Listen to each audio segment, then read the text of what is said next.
तो चलिए बोलिए प्रेम से जय माँ सरस्वती।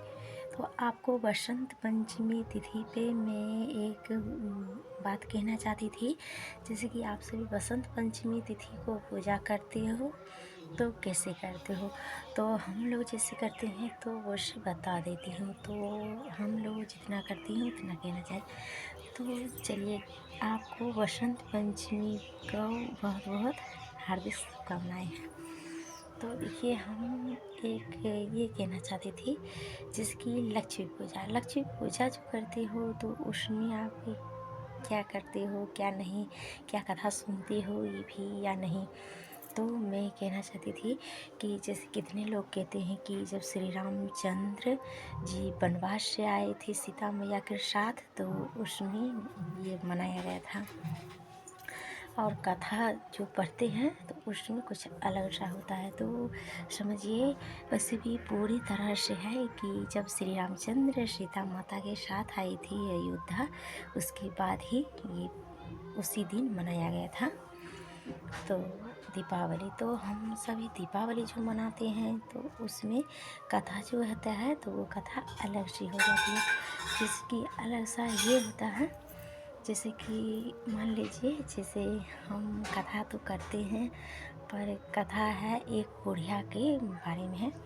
जैसे एक बुढ़िया रहती थी वहाँ, उसी गाँव में, एक गाँव था वहाँ।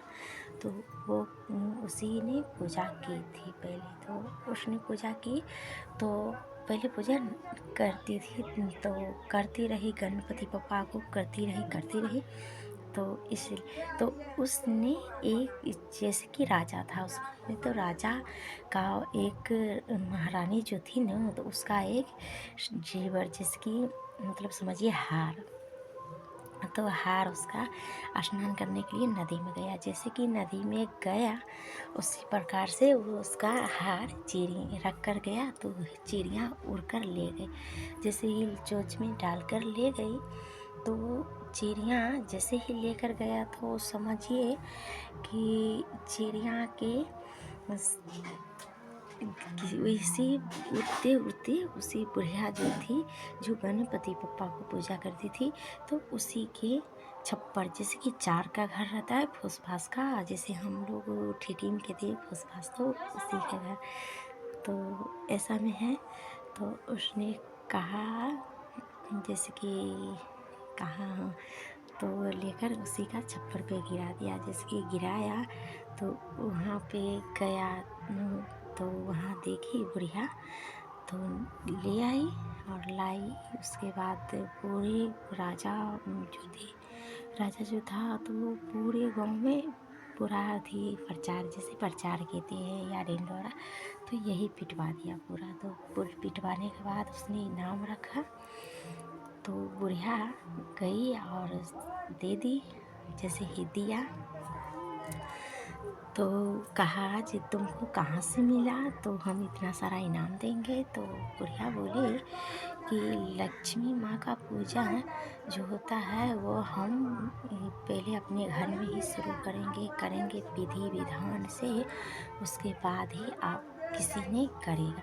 तो राजा ने कहा नहीं नहीं, पहले हम करेंगे उसके बाद ही करें।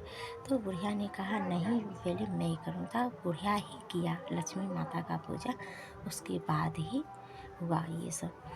तो इसीलिए लक्ष्मी पूजा का, जैसे धनतेरस पर भी करते हैं ना, तो उसी तरह से ये पूजा हो गया।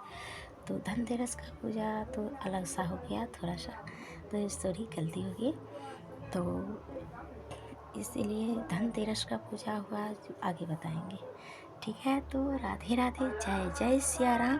हमारे गांव में इतनी सारे हैं मस्जिद बना हुआ कि हर बार आवाज़ आते रहता है, इसीलिए आ गया है। तो सॉरी।